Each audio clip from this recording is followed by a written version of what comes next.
2000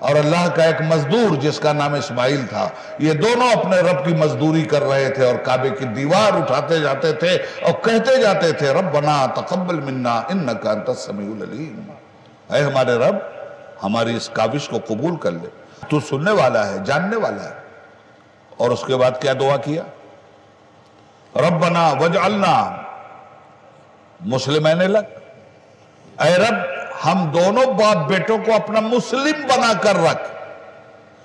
آج ہم مسلمانوں میں یہی جذبہ ختم ہو گیا ہے، اللہ کا مسلم بن کر مسلمان دنیا میں زندگی گزارنے کے لیے تیار نہیں ہے۔ وہ بندہ صحیح معنوں میں اللہ کا مسلم نہیں ہے جو نمازیں نہیں پڑھتا ہے، وہ بندہ صحیح معنوں میں اللہ کا مسلم نہیں ہے جو اللہ کے دین کی سرحدوں کو پامال کرتا ہے۔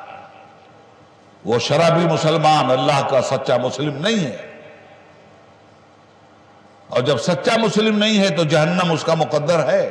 یہ مت سمجھیے گا کلمہ پڑھ لیا تو جہنم سے بچ جائیں گے، کلمہ جہنم سے نکال ضرور لے گا، مگر صرف کلمہ پڑھنے کی بنیاد پر جہنم سے بچنا کوئی گارنٹی نہیں ہے۔ کلمہ پڑھا ہے، نماز نہیں پڑھ رہے ہیں، جہنم میں جانا پڑے گا۔ کلمہ پڑھا ہے، روزہ نہیں رکھا ہے، جہنم میں جانا پڑے گا۔ کلمہ پڑھا ہے، زناکاری کر رہے ہیں، جائیں گے جہنم میں۔ تو جہنم کی سزا ایسا نہیں ہے کہ مسلمانوں کے لیے نہیں ہے، ان بد عمل مسلمانوں کے لیے بھی جہنم کی سزا ہے جو نماز کو چھوڑتے ہیں، جو اللہ کی شریعت سے بغاوت کرتے ہیں اور صرف گائے کا گوشت کھانے کے لیے اور بکرے کا گوشت کھانے کے لیے رسمی اور اسمی مسلمان بنے ہوئے ہیں۔ یہ عشق نہیں آسان، بس اتنا سمجھ لیجئے ایک آگ کا دریا ہے اور ڈوب کے جانا۔ ابراہیم علیہ السلام دعا کرتے ہیں من ذریتنا امتا مسلمتا لک، اے اللہ ہم باپ بیٹوں کو اپنا مسلم بنا کے رکھ اور ہماری نسل میں ایک امت مسلمہ پیدا کر۔ سنیے ابراہیم علیہ السلام کی دعا کعبے کی تعمیر کے وقت، امتا مسلمتا لک۔ وہ کون ہے امتا مسلمتا لک؟ وہ آپ ہو۔ قرآن کہتا ہے ملت ابیکم ابراہیم، مسلمانوں تم کچھ نہیں ہو، صرف ابراہیم کی ملت ہو۔ وَأَرِنَا مَنَاسِكَنَا وَتُبْ عَلَيْنَا إِنَّكَ أَنْتَ التَّوَّابُ الرَّحِيمُ۔ کیا دعا ہے قسم خدا کی، ہمیں عبادت کے طریقے سکھا دے، اپنی اطاعت کے طریقے سکھا دے۔ کیا قرآن آیا ہے صرف چومنے کے لیے، گنڈا تعویذ کے لیے؟ قرآن آیا ہے عمل کروانے کے لیے۔ بہت بد نصیب ہیں وہ لوگ جن لوگوں نے کلمہ پڑھا ہے اور قرآن نہیں پڑھا ہے، اور قرآن پڑھا بھی ہے اگر عمل نہیں کر رہے ہیں تو اگر عالم ہے تو وہ بھی ظالم ہے۔ جب یہ دعا کر چکے اب آئے اس جگہ جہاں تاریخی مراحل کی تکمیل کا وقت آیا، ہو گیا۔ اب اس کے بعد باپ بیٹا نے ہاتھ اٹھایا، کہا مالک تیرے مزدور مزدوری کرنے کے بعد تو اس سے بھیک مانگ رہا ہے۔ کعبے کے بیمار کعبے کی تعمیر کے بعد کہتے ہیں مالک اب ہم تجھ سے بھیک مانگ رہے ہیں۔ بھیک میں کیا مانگا؟ ربنا وبعث فیہم رسولا منہم یتلو علیہم آیاتہ وَيُعَلِّمُهُمُ الْكِتَابَ وَالْحِكْمَةَ وَيُزَكِّيهِمْ اِنَّكَ أَنْتَ الْعَزِيزُ الْحَكِيمُ۔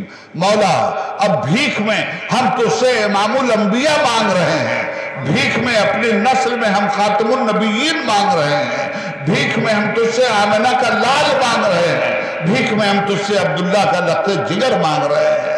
مولا بھیک میں ہم تیرا وہ مقصود مانگ رہے ہیں جس کی وجہ سے تو نے آسمان کی چھت بنائی ہے، زمین کو مہد بنایا ہے، ذروں میں چمک پیدا کی ہے، ستاروں میں دمک پیدا کی ہے، چاند کو چاندنی بخشی ہے، سورج کو روشنی بخشی ہے، کائنات کو تابندگی بخشی ہے، نسیم سحر پیدا کیا ہے، باد صبا پیدا کیا ہے، گلوں میں نکہت پیدا کیا ہے، کائنات عالم میں جیلا پیدا کیا ہے۔ وہ جو نہ تھے تو کچھ نہ تھا، وہ جو نہ ہو تو کچھ نہ ہو، جان ہے وہ جہان کی، جان ہے تو جہان ہے، اب ان کو بھیج دے، میرا مصطفیٰ دے دے مجھے۔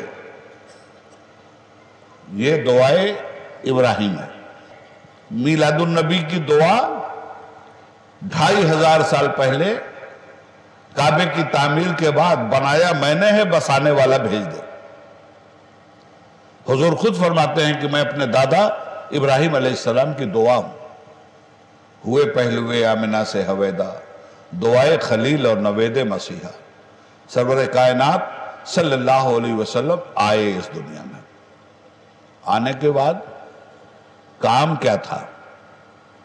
یتلو علیہم آیاتی، چونکا دیجئے بندوں کو، جگا دیجئے ان بندوں کو۔ اللہ کیا چاہتا ہے ان بندوں سے؟ اللہ کی آیتیں سنا دیجئے ان بندوں کو، تزکیہ کر دیجئے ان بندوں کا۔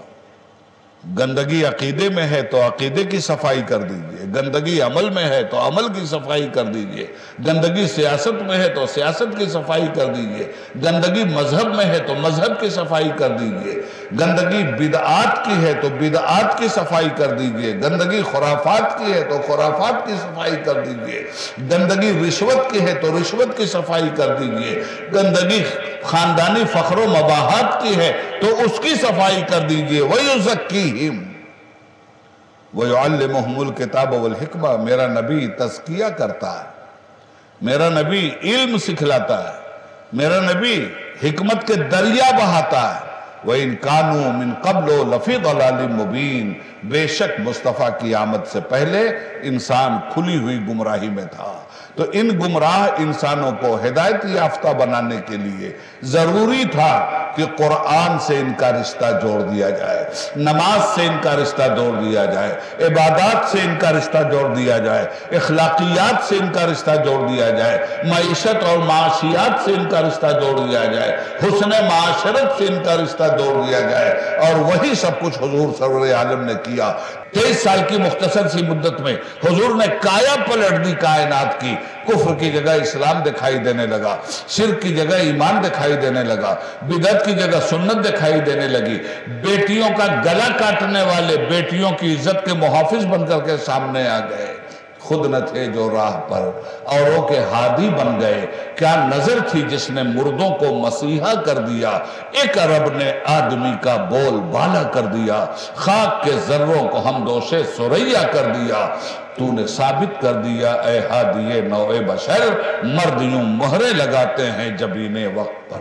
23 سال میں کیا انقلاب لائے ہیں سرکار۔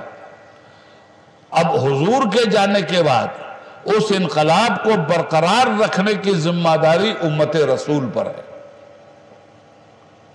کیا امت اپنا فریضہ انجام دے رہی ہے؟ میلاد النبی کا جشن تو منا رہی ہے امت، جلوس بھی نکال رہی ہے امت، مگر نماز نہ پڑھ کے جلوس نکال رہی ہے یہ امت۔ صرف جمعہ تک جا کے یہ امت نماز پڑھ رہی ہے۔ کتنے لوگ مسجدوں میں نماز پڑھ رہے ہیں؟ جتنا جمعہ کے دن آپ مسجدیں بھر دیتے ہو، رو رہے ہو مودی کو، یوگی کو، ڈھونگی کو۔ کائے کو رو رہے ہو بھائی؟ یہ تو تم پہ مسلط کیے گئے ہیں نمازیں چھوڑنے کی وجہ سے، یہ ہم پہ مسلط کیے گئے ہیں جھوٹ بولنے کی وجہ سے، یہ خدا کی طرف سے مسلط ہیں ہمارے اوپر رشوت لینے کی وجہ سے، سود کھانے کی وجہ سے، برائی بے حیائی کرنے کی وجہ سے۔ ارشاد فرمایا جاتا ہے کہ جب امت بدعمل ہو جائے گی تو اس پہ ظالم حاکم مسلط کر دیے جائیں گے۔ کیا بدعملی نہیں ہے؟ نفس کو جو چیز اچھی لگتی ہے اس کو دین کا حصہ ہم بنا لیتے ہیں، اور دین کو اپنے نفس پہ ہم قربان کر دیتے ہیں۔ اس برائی کے خول سے ہمیں برآمد ہونا ہوگا، باہر نکلنا ہوگا۔ جمعہ میں جگہ نہیں ہے مسجد میں، عصر میں مسلمان معلوم نہیں کس قبرستان میں جا کے دفن ہو گیا ہے۔ تو اگر جلسوں سے کچھ لے کے جانا ہے آپ کو تو جلسوں سے میلاد النبی کا تحفہ ہے عبادت، وہ لے کے جائیے۔ میلاد النبی کا تحفہ ہے اخلاق، وہ لے کے جائیے۔ میلاد النبی کا تحفہ ہے علم، وہ لے کے جائیے۔ میلاد النبی کا جلوس نکال کے ڈی جے مت بجائیے، یہ حرام کاری بند کر دیجئے۔ کس نبی کے ساتھ کھلواڑ کر رہے ہیں آپ؟ جلوس چل رہا ہے، اذان ہو رہی ہے، جلوس نہیں رک رہا ہے، نماز ہو رہی ہے، جلوس چل رہا ہے آپ کا، نماز نہیں۔ جلوس افضل ہے کہ نماز افضل ہے؟ نکالو جلوس، کوئی نہیں منع کرتا، وضو کے ساتھ نکالو، درود پڑھتے ہوئے چلو۔ جہاں نماز کا وقت ہو گیا، جہاں اذان ہو رہی ہے، روک دو جلوس کو۔ پہلے نماز پڑھو بعد میں جلوس لے کے چلو. ہمیں طریقہ سکھایا گیا، سلیقہ سکھایا گیا. رسم ہو گئی، میلاد النبی آئی، جھنڈے لگا دیے گھر پہ. دل کی چھت پہ بھی اسلام کا جھنڈا لگایا. نہیں چھوڑیں گے غوث کا دامن، نہیں چھوڑیں گے خواجہ کا دامن. پکڑا کب؟ تو یہ فریب دینے والے نعرے بند کیجئے. اور امت کو پیغام اس اسٹیج سے یہ ہے. اولیاء اولیاء کیوں کہلاتے ہیں؟ اسی لیے کہلاتے ہیں کہ آپ سال میں ایک مرتبہ رسمی طور پر جشن میلاد مناتے ہیں. اولیاء لمحہ لمحہ جشن میلاد مناتے تھے. جب شریعت پہ عمل تب جشن میلاد ہے.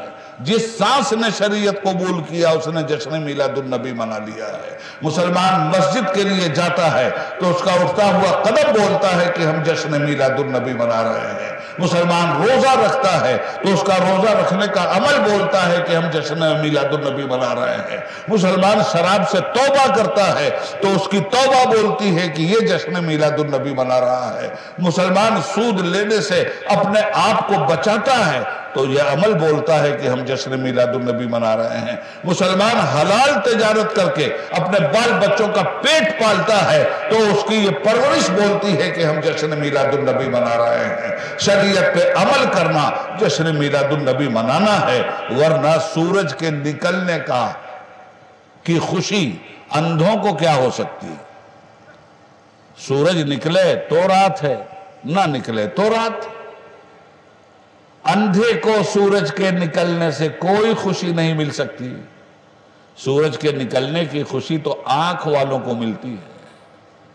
آفتاب نبوت نکلا ہے، ماہتاب رسالت نکلا ہے.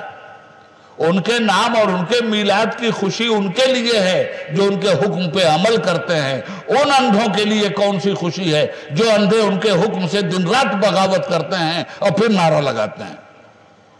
یہ اندھے تو ان کی ذات کو منہ چڑھا رہے ہیں. یہ اندھے تو ان کی عظمت و حرمت کا مذاق اڑا رہے ہیں. حضور پہ جان دے دیں گے، حضور پہ ہمارے ماں باپ قربان،